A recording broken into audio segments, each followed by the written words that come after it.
shops, bars, restaurants, and banks like most of these downtown behind me use thermal paper cash receipts just like this one.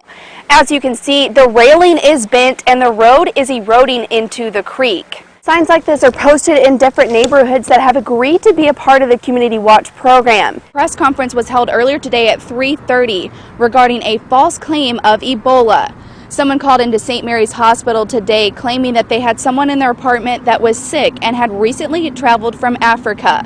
Missouri State Highway Patrol statistics show 500 fewer highway fatalities than a decade ago, when fatalities reached over 1,200 in 1 year. Also Rockbridge High School and then the Columbia Career Area Center, which is nearby. But none of these schools were close enough to be notified when there were shots fired at Bethel Park earlier this month. Family of Four's benefits are being cut by $36 per month, which is about how much all this food in this basket cost. Now the families are having to turn to the local food banks to replace these meals that are being cut in their budget. Now the company says that the supplies that they receive and ship out have a very short shelf life. I'm standing on Sunshine Drive, where right down the street Malcolm Redmond was arrested this summer. Now I talked to neighbors and they say they remember the raid of the house this summer vividly. However, a lot of them were too scared to even go on camera and talk about it.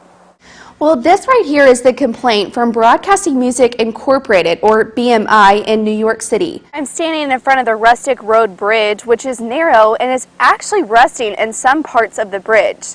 Now, to make matters worse, the alternate route, which I'm standing on right now, flooded this morning, causing some parents to have to keep their kids home from school today. Neighbors have been complaining about this bridge for about 3 years now, and some are worried that their concerns are not being heard. People here say the Rustic Road Bridge is in need of a makeover. The bridge currently cannot hold more than 3 tons, which is about 3 pickup trucks. Last year, the county put in a temporary bypass to please people nearby. However, this road is now flooding, making the bridge the only passable route. We have big rains coming again tonight or even tomorrow, and the question is how much longer is this bridge going to be able to take the trees banging into it, and how many times are we going to have to wait for the bypass to be fixed. This morning the bypass was flooded with water and debris from the creek. School buses will not go over the bridge or through the bypass, so people who live past the bridge must take their kids to the bus stop each day. We have to get up early, take our kids to the top of the hill for the school bus to pick them up. Then we have to leave work early and come back and pick our kids up at the top of the hill and bring them back home. Although the road is said to be under city maintenance, the Boone County Resource Management is taking the lead on the project. But after 3 years of planning, neighbors are beginning to worry about the bridge staying put. Now, as you can see, the railing to this bridge is already dented and the concrete is already going into the creek, making residents on the other side of the bridge feel like this bridge is unsafe to pass. I spoke with the chief engineer at Boone County Resource, and he said the bid was put into MoDOT earlier this September, but they have not heard anything back yet. Residents hope construction will begin soon before more flooding. In May, KMU8 reported that this was going to be one of 2 bridges that will be rebuilt with the geosynthetic reinforced soil technology.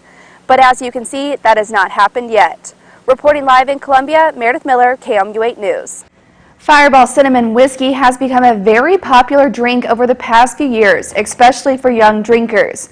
But one chemical, propylene glycol, is causing concern for some people.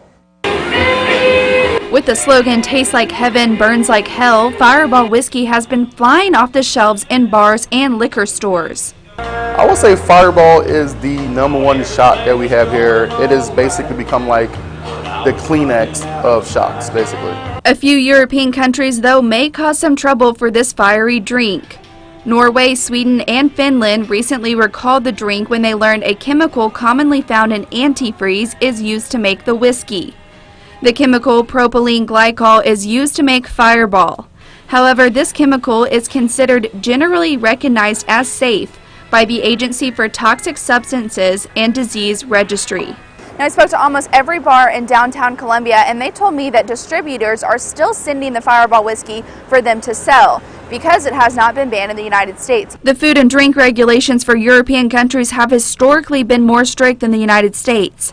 And the chemical of concern is not only found in antifreeze, but also other common items like ice cream and icing, artificial sweeteners, and even soft drinks.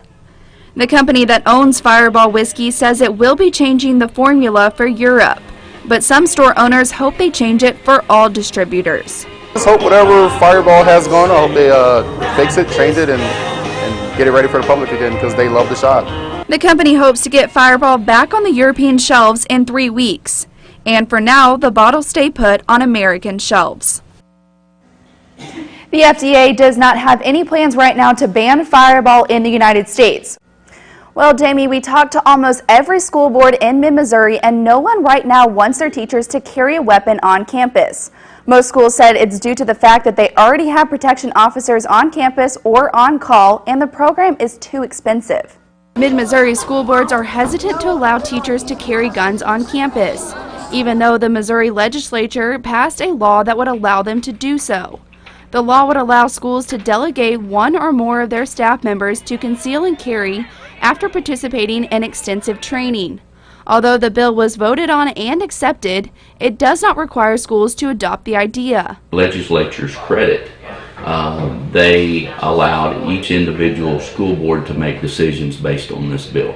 If a school decides to train a teacher, they must hold a public meeting regarding the decision and then request training for the teachers through the Department of Public Safety. Now, these are the training requirements right here. Teachers must have 112 hours of training by the Department of Public Safety or have 600 hours of prior law enforcement training to be able to carry. Once the teachers are trained, they must keep the weapon concealed at all times, and they have the power to detain and arrest like any other law enforcement officer. Most schools we talked to, however, already have a law enforcement officer, security officer, or resource officer on call whom they trust to protect the schools. He is rehearsing a school shooting every day. Every day he comes here, there's a shooting in his mind, and he is reacting in his mind all the time. Another reason some schools aren't arming teachers is the cost of the training. It will cost more than $17,000 to train 2 teachers or school employees. We don't think that's a good use of our taxpayer dollars and our teachers.